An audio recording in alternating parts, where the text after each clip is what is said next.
Hello বন্ধুরা, কেমন আছো? দুপুরে আমি কত আয়োজন করছি দেখো। আজকে নিরামিষ আর বিশ্বনাথ ঠাকুরের পুজো হচ্ছে। এবার দেখো এখানে কি কি লাগছে।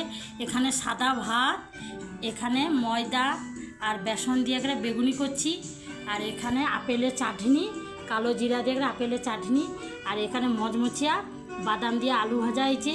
এখানে ফুলকপি ঝোল, কাঁচা লঙ্কা দিয়ে টমাটম দিয়ে ফুলকপি ঝোল, আর এখানে বুঁদিয়া আর চালতা, নরম চালতা দিয়ে আয়তা করছি।